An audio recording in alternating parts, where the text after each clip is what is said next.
ಆಕಾಶವಾಣಿ ಪ್ರದೇಶ ಸಮಾಚಾರ ಓದುತ್ತಿರುವವರು ಹರ್ಷವರ್ಧನ್ ಶೀಲ್ವಂತ್. ಮುಖ್ಯಾಂಶಗಳು. ಪ್ರಧಾನಮಂತ್ರಿ ವಿಕಸಿತ ಭಾರತ ರೋಜ್ಗಾರ್ ಯೋಜನೆ ಇಂದು ರಾಜ್ಯಾದ್ಯಂತ 24 ಸ್ಥಳಗಳಲ್ಲಿ ವಿಶೇಷ ಕಾರ್ಯಕ್ರಮ. 12ನೇ ಅಂತಾರಾಷ್ಟ್ರೀಯ ಯೋಗ ದಿನಾಚರಣೆ ಪೂರ್ವಭಾವಿಯಾಗಿ ಇಂದು ಬೆಳಗ್ಗೆ ಹಲವೆಡೆ ಯೋಗಾಥಾನ್. ಇಂದು ವಿಶ್ವ ಸಿಕೆಲ್ ಸೆಲ್ ಅನಿಮಿಯಾ ಜಾಗೃತಿ ದಿನಾಚರಣೆ. ಈಜುಪಟು ಧೀನಿಧಿ ದೇಸಿಂಘು ಅಹಮದಾಬಾದ್ನ ರಾಷ್ಟ್ರೀಯ ಈಜು ಚಾಂಪಿಯನ್ಶಿಪ್ನಲ್ಲಿ ಕೂಟ ದಾಖಲೆ. ಈಗ ವಾರ್ತೆಗಳ ವಿವರ. ಪ್ರಧಾನಮಂತ್ರಿ ವಿಕಸಿತ ಭಾರತ ರೋಜ್ಗಾರ್ ಯೋಜನೆಯ ಯಶಸ್ವಿ ಅನುಷ್ಠಾನದ ನೆನಪಿಗಾಗಿ ಇಂದು ರಾಜ್ಯದಲ್ಲಿ ಒಟ್ಟು 24 ಸ್ಥಳಗಳಲ್ಲಿ ವಿಶೇಷ ಕಾರ್ಯಕ್ರಮಗಳು ಆಯೋಜಿತವಾಗಿವೆ. ಬೆಂಗಳೂರಿನಲ್ಲಿ 12, ರಾಜ್ಯದ ಉಳಿದ ಭಾಗಗಳಲ್ಲಿ 12 ಕಾರ್ಯಕ್ರಮಗಳು ಸಂಜೆ 4 ಗಂಟೆಗೆ ನಡೆಯಲಿದ್ದು, ಕೇಂದ್ರ ಸಚಿವರುಗಳಾದ ಪ್ರಹ್ಲಾದ್ ಜೋಶಿ ಹುಬ್ಬಳ್ಳಿಯ ಕೆಎಲ್ಇ ಅಭಿಯಾಂತ್ರಿಕ ವಿಶ್ವವಿದ್ಯಾಲಯದಲ್ಲಿ ಹಾಗೂ ವಿ ಸೋಮಣ್ಣ ಅವರು ತುಮಕೂರಿನ ಕಾರ್ಯಕ್ರಮದಲ್ಲಿ ಭಾಗವಹಿಸಲಿದ್ದಾರೆ. ಧಾರವಾಡ ಜಿಲ್ಲೆ ಹುಬ್ಬಳ್ಳಿಯ ಕಾರ್ಮಿಕರ ಭವಿಷ್ಯನಿಧಿ ಕಚೇರಿ ಲೆಕ್ಕಾಧಿಕಾರಿ ಮಂಜುನಾಥ್ ಜಮದಂಡಿ ಪ್ರದೇಶ ಸಮಾಚಾರಕ್ಕಾಗಿ ಕಾರ್ಯಕ್ರಮದ ಕುರಿತು ಹೆಚ್ಚಿನ ಮಾಹಿತಿ ನೀಡಿದ್ದಾರೆ. ಭಾರತದ ಪ್ರಧಾನಮಂತ್ರಿಯಾದಂಥ ಶ್ರೀಯುತ ನರೇಂದ್ರ ಮೋದಿಜಿಯವರು ವಿಕಸಿತ ಭಾರತ್ ರೋಜ್ಗಾರ್ ಯೋಜನೆ ಕಾರ್ಯಕ್ರಮವನ್ನು ದೇಶಾದ್ಯಂತ ಸುಮಾರು 200 ಕಡೆಗೆ ಉದ್ಘಾಟಿಸಲಿದ್ದು, ಈ ಕಾರ್ಯಕ್ರಮದ ಅಂಗವಾಗಿ ಹುಬ್ಬಳ್ಳಿಯಲ್ಲಿ ದೇಶಪಾಂಡೆ ಫೌಂಡೇಶನ್ ಹಮ್ಮಿಕೊಳ್ಳಲಾಗಿದೆ. ಇದರ ಮೂಲ ಉದ್ದೇಶ PMVBRY ಮತ್ತು ಸಾಮಾಜಿಕ ಭದ್ರತಾ ಯೋಜನೆಗಳ ಬಗ್ಗೆ ಜಾಗೃತಿ ಮೂಡಿಸುವುದು, ಮಾನ್ಯರು ಉದ್ಯೋಗದಾತರು ಮತ್ತು ಲಾಭಕಾರಗಳ ನಡುವೆ ಸಂವಾದ ಸಮಗೊಳಿಸುವುದು, ಹೊಸದಾಗಿ ನೇಮಕವಾದ ನೌಕರರಿಗೆ ನೇಮಕ ಪತ್ರಗಳನ್ನು ಹಂಚುವುದು, ಶ್ರಮಿಕ ಕಲ್ಯಾಣದ ಯೋಜನೆಗಳು ಮತ್ತು ಇತ್ತೀಚಿನ ಕಾರ್ಮಿಕ ಸುಧಾರಣೆ ಬಗ್ಗೆ ಜಾಗೃತಿ ಮೂಡಿಸುವುದು. ಈ ಕಾರ್ಯಕ್ರಮಕ್ಕೆ ಮಾನ್ಯ ಪ್ರಹ್ಲಾದ್ ಜೋಶಿ ಅವರು ಅನೇಕ ಗಣ್ಯರು ಈ ಕಾರ್ಯಕ್ರಮಕ್ಕೆ ಆಗಮಿಸಲಿದ್ದು, ತಾವೆಲ್ಲರೂ ಈ ಕಾರ್ಯಕ್ರಮಕ್ಕೆ ಆಗಮಿಸಿ ಈ ಕಾರ್ಯಕ್ರಮ ಯಶಸ್ವಿಗೊಳಿಸಬೇಕೆಂದು ತಮ್ಮಲ್ಲಿ ಉತ್ಪೂರ್ವಕವಾಗಿ ಕಾರ್ಮಿಕರ ಭವಿಷ್ಯ ನಿಧಿ ಸಂಘಟನೆಯಿಂದ ಕೋರಿಕೊಳ್ಳಲಾಗಿದೆ. ನಮಸ್ಕಾರ.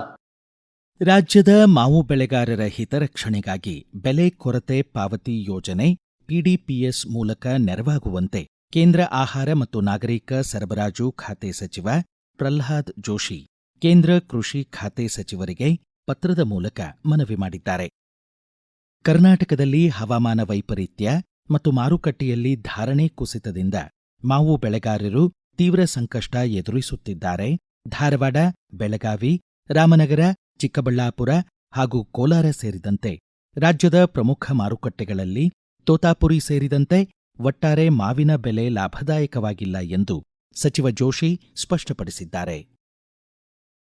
ರಾಜ್ಯದ ಅಲ್ಪಸಂಖ್ಯಾತರ ಸಾಮಾಜಿಕ ಹಾಗೂ ಆರ್ಥಿಕ ಸ್ಥಿತಿಗತಿ ಸುಧಾರಿಸಲು ಪ್ರಧಾನಮಂತ್ರಿಗಳ 15 ಅಂಶಗಳ ನೂತನ ಯೋಜನೆಯನ್ನು ಸಮರ್ಪಕವಾಗಿ ಅನುಷ್ಠಾನಗೊಳಿಸುವಂತೆ ರಾಜ್ಯ ಅಲ್ಪಸಂಖ್ಯಾತರ ಆಯೋಗದ ಅಧ್ಯಕ್ಷ ನಿಸಾರ್ ಅಹ್ಮದ್ ಸೂಚಿಸಿದ್ದಾರೆ. ಶಿವಮೊಗ್ಗ ಜಿಲ್ಲಾಧಿಕಾರಿ ಕಚೇರಿ ಸಭಾಂಗಣದಲ್ಲಿ ತ್ರೈಮಾಸಿಕ ಪ್ರಗತಿ ಪರಿಶೀಲನೆ ಕೈಗೊಂಡು ಅವರು ಮಾತನಾಡಿದರು. ಸರ್ಕಾರದ ವಿವಿಧ ಯೋಜನೆಗಳ ಅನುಷ್ಠಾನದಲ್ಲಿ ಅಲ್ಪಸಂಖ್ಯಾತರಿಗಾಗಿ 15% ಕಾಯ್ದಿರಿಸಲಾಗಿದೆ. ಸಾಮಾಜಿಕ ಭದ್ರತಾ ಯೋಜನೆಗಳ ಲಾಭ ಅಲ್ಪಸಂಖ್ಯಾತರಿಗೆ ಸಕಾಲಕ್ಕೆ ದೊರಕಿಸುವುದು ಅಧಿಕಾರಿಗಳ ಕರ್ತವ್ಯ ಎಂದರು. ಧಾರವಾಡ ಕೃಷಿ ವಿಜ್ಞಾನಗಳ ವಿಶ್ವವಿದ್ಯಾಲಯದಲ್ಲಿ ಇಂದು ಮತ್ತು ನಾಳೆ ಸ್ನಾತಕೋತ್ತರ ವಿದ್ಯಾರ್ಥಿಗಳ 9ನೇ ಸಂಶೋಧನಾ ಸಮ್ಮೇಳನ ಜರುಗಲಿದೆ. ಇಂದು ಬೆಳಗ್ಗೆ 10 ಗಂಟೆಗೆ ರೈತರ ಜ್ಞಾನಾಭಿವೃದ್ಧಿ ಕೇಂದ್ರದಲ್ಲಿ ಬೆಂಗಳೂರಿನ ಭಾರತೀಯ ಕೃಷಿ ಸಂಶೋಧನಾ ಮಂಡಳಿ, ಭಾರತೀಯ ತೋಟಗಾರಿಕಾ ಸಂಶೋಧನಾ ಸಂಸ್ಥೆ ನಿರ್ದೇಶಕ ಡಾ ತುಷಾರ್ ಕಾಂತಿ ಬೆಹ್ರಾ ಉದ್ಘಾಟಿಸಲಿದ್ದಾರೆ. ಉಪಕುಲಪತಿ ಡಾ PU ಕೃಷ್ಣರಾಜ್ ಅಧ್ಯಕ್ಷತೆ ವಹಿಸಲಿದ್ದಾರೆ. ಧಾರವಾಡ, ವಿಜಯಪುರ ಹಾಗೂ ಶಿರಸಿ ಮಹಾವಿದ್ಯಾಲಯ ಆವರಣಗಳ 25 ವಿಭಾಗಗಳಿಂದ 251 ವಿದ್ಯಾರ್ಥಿಗಳು ತಮ್ಮ ಸಂಶೋಧನಾ ಫಲಿತಾಂಶವನ್ನು ಸಂಶೋಧಕರು, ಪ್ರಾಧ್ಯಾಪಕರು, ವಿಷಯ ಪರಿಣಿತರಿಗೆ ಒಟ್ಟು 39 ಮೌಖಿಕ ಮತ್ತು 212 ಗೋಡೆ ಚಿತ್ರಗಳ ಮೂಲಕ ಮಂಡಿಸಲಿದ್ದಾರೆ. ದೇವಧಾನ್ಯ ರೈತ ಉತ್ಪಾದಕರ ಕಂಪನಿ ಸಹಜ ಸಮೃದ್ಧ ಸಂಸ್ಥೆ ಸಹಯೋಗದಲ್ಲಿ ಹುಬ್ಬಳ್ಳಿಯ ಅರ್ಬನ್ ಒಯಾಸಿಸ್ ಮಾಲ್ನಲ್ಲಿ ಇಂದಿನಿಂದ 3 ದಿನಗಳ ಹಲಸು ಮೇಳ ಆಯೋಜಿಸಿದೆ. ಹಿತ್ತಲ ಹೊನ್ನು, ಹಲಸಿನ ವೈವಿಧ್ಯತೆಯನ್ನು ಪರಿಚಯಿಸಲು ರಾಜ್ಯದ ಹಲವು ಭಾಗಗಳ ರೈತರು ವಿವಿಧ ತಳಿಗಳ ಹಲಸುಗಳನ್ನು ಪ್ರದರ್ಶನ ಮತ್ತು ಮಾರಾಟಕ್ಕೆ ತರಲಿದ್ದಾರೆ. ಕೆಂಪು ಹಲಸಿನ ವಿಶಿಷ್ಟ ತಳಿಯಾದ ಚಂದ್ರ ಹಲಸು ಮಾರಾಟಕ್ಕೆ ಸಿಗಲಿದೆ. ಮುಂಗಾರಿಗೆ ಬಿತ್ತಲು ತರಕಾರಿ ದೇಸಿ ಬೀಜ, ದೇಸಿ ಭತ್ತ ಮತ್ತು ಸಿರಿಧಾನ್ಯಗಳು ಮೇಳದಲ್ಲಿ ಲಭ್ಯವಿವೆ ಎಂದು ಸಂಘಟಕರು ತಿಳಿಸಿದ್ದಾರೆ. ಈಗ ಪ್ರಕಟಣೆ, ನಂತರ ಪ್ರದೇಶ ಸಮಾಚಾರ ಮುಂದುವರಿಯುವುದು.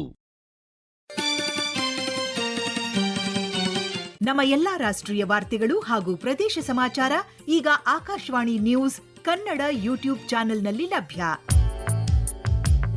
ನಮ್ಮ ಎಕ್ಸ್ ಖಾತೆ ಮತ್ತು ಇನ್ಸ್ಟಾಗ್ರಾಂ ಖಾತೆ ಆಕಾಶವಾಣಿ ನ್ಯೂಸ್ ಕನ್ನಡ. ಹೆಚ್ಚಿನ ಮಾಹಿತಿಗಾಗಿ ನಮ್ಮ ಫೇಸ್ಬುಕ್ ಖಾತೆ AIR ಕನ್ನಡ ನ್ಯೂಸ್ ಅನುಸರಿಸಿ. ಮಾಹಿತಿಯ ಹೂರಣ ವಾರದ ಕಾರ್ಯಕ್ರಮ ಪ್ರಚಲಿತ ವಿದ್ಯಮಾನ ಪ್ರತಿ ಬುಧವಾರ 9:15. ಪ್ರದೇಶ ಸಮಾಚಾರ ಕೇಳುತ್ತಿದ್ದೀರಿ.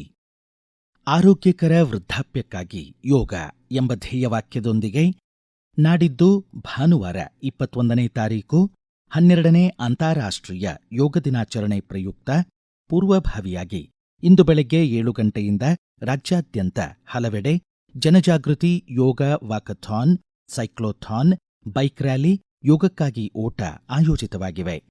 ಹಾವೇರಿ ಜಿಲ್ಲೆ ಆಯುಷ್ ಇಲಾಖೆ ಅಧಿಕಾರಿ ಡಾ CG ನಿಡಗುಂದಿ ಅಂತಾರಾಷ್ಟ್ರೀಯ ಯೋಗ ದಿನಾಚರಣೆ ಪೂರ್ವ ಸಿದ್ಧತೆಗಳ ಕುರಿತು ಪ್ರದೇಶ ಸಮಾಚಾರಕ್ಕಾಗಿ ಮಾಹಿತಿ ನೀಡಿದ್ದಾರೆ.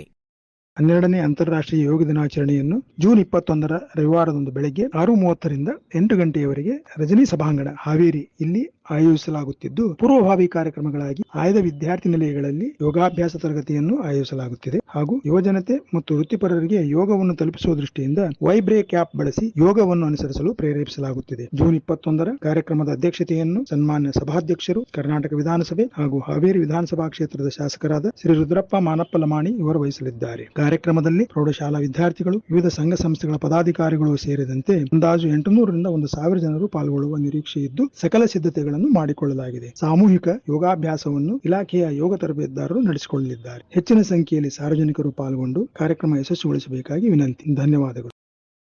ಅಂತರ ಕಡಿಮೆ ಮಾಡಿ ಬದುಕುಳಿಸುವುದು, ಸಿಕೆಲ್ ಸೆಲ್ ಅನಿಮಿಯಾ ಕಾಯಿಲೆಯಲ್ಲಿ ಸಮಾನತೆ ಸಾಧಿಸುವುದು ಎಂಬ ಧ್ಯೇಯದೊಂದಿಗೆ ಇಂದು ವಿಶ್ವ ಸಿಕೆಲ್ ಸೆಲ್ ಅನಿಮಿಯಾ ಜಾಗೃತಿ ದಿನಾಚರಣೆ. ವಿಶ್ವಾದ್ಯಂತ ಪ್ರತಿ ವರ್ಷ 3 ಲಕ್ಷಕ್ಕೂ ಹೆಚ್ಚು ನವಜಾತ ಶಿಶುಗಳ ಮೇಲೆ ಸಿಕೆಲ್ ಸೆಲ್ ಅನಿಮಿಯಾ ರೋಗ ಪರಿಣಾಮ ಬೀರುತ್ತಿದೆ. ಈ ಕುರಿತು ಪ್ರದೇಶ ಸಮಾಚಾರಕ್ಕಾಗಿ ಹೆಚ್ಚಿನ ಮಾಹಿತಿ ನೀಡಿದ್ದಾರೆ ದಾವಣಗೆರೆಯ ಜಗದ್ಗುರು ಶ್ರೀ ಜಯದೇವ ಮುರುಘರಾಜೇಂದ್ರ ವೈದ್ಯಕೀಯ ಮಹಾವಿದ್ಯಾಲಯದ ರೋಗ ನಿದಾನ ಶಾಸ್ತ್ರದ ಪ್ರಾಧ್ಯಾಪಕ ಹಾಗೂ ಕರ್ನಾಟಕ ಹಿಮೋಫೀಲಿಯಾ ಸೊಸೈಟಿ ಅಧ್ಯಕ್ಷ, ಪದ್ಮಶ್ರೀ ಪುರಸ್ಕೃತ ಡಾ ಸುರೇಶ್ ಹನಗವಾಡಿ. ಸಿಕಲ್ ಸೆಲ್ ಅಂತಂದ್ರೆ ಅಬ್ನಾರ್ಮಲ್ ಹಿಮೋಗ್ಲೋಬಿನ್ ಅಂದ್ರೆ ಸ್ಟ್ರಕ್ಚರಲಿ ಅಬ್ನಾರ್ಮಲ್ ಹಿಮೋಗ್ಲೋಬಿನ್ ಉಂಟಾಗುತ್ತೆ. ಅದಕ್ಕೆ ಕಾರಣ ಆನುವಂಶಿಕತೆ, ವ್ಯತಿರಿಕ್ತ ಪರಿಣಾಮಗಳಿಂದಾಗಿ ಅಂದ್ರೆ ಸಡನ್ ಚೇಂಜ್ ಇಂದ ಜೀನ್ಸ್ ಆಗಿ ಮ್ಯೂಟೇಷನ್ ಅಂತ ಆಗುತ್ತೆ. ಒಂದು ಹಿಮೋಗ್ಲೋಬಿನ್ ಚೈನ್ ನಲ್ಲಿ sequence of amino acids valine replace ಮಾಡುತ್ತೆ. ಈ ಅಬ್ನಾರ್ಮಲ್ ಹಿಮೋಗ್ಲೋಬಿನ್ ನ ವಿಶೇಷತೆ ಏನು ಅಂದ್ರೆ ಅದು ಕ್ರಿಸ್ಟಲ್ ಅಂದ್ರೆ ಜೆಲ್ ಆಗ್ಬಿಡುತ್ತೆ ಕೆಂಪು ರಕ್ತ ಕಣಗಳಲ್ಲಿ. ಈ ರೋಗಿಗಳು ರಕ್ತಹೀನತೆಯಿಂದ ಬಳಲ್ತಾರೆ. ಸಂಬಂಧಿಕರಲ್ಲಿ ಮದುವೆ ಆಗುವ ದಂಪತಿಗಳಲ್ಲಿ ಹುಟ್ಟುವ ಮಕ್ಕಳಿಗೆ ಬರುವ ಸಾಧ್ಯತೆ ಇರುತ್ತೆ. ಇದು ಜೀವನ ಪರ್ಯಂತ ರಕ್ತಹೀನತೆಯಿಂದ ಬಳಲಬೇಕಾದಂತ ಅನಿವಾರ್ಯತೆ ಇರುವುದರಿಂದ ಅವರಿಗೆ ರಕ್ತ ಪೂರಣೆ ಚಿಕಿತ್ಸಾ ವಿಧಾನ ಆಗಿರುತ್ತೆ. Bone marrow transplantation, stem cell transplantation ಅಂತ ಆವಿಷ್ಕಾರಗೊಂಡು ಇದೆ.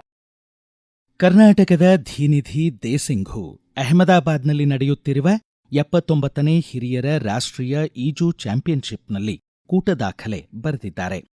ಕೂಟದ 3ನೇ ದಿನವಾದ ನಿನ್ನೆ ರಾಜ್ಯದ ಈಜುಪಟುಗಳು ಮತ್ತೆ 2 ಚಿನ್ನ, 3 ಬೆಳ್ಳಿ ಮತ್ತು 3 ಕಂಚಿನ ಪದಕ ಗೆದ್ದುಕೊಂಡರು.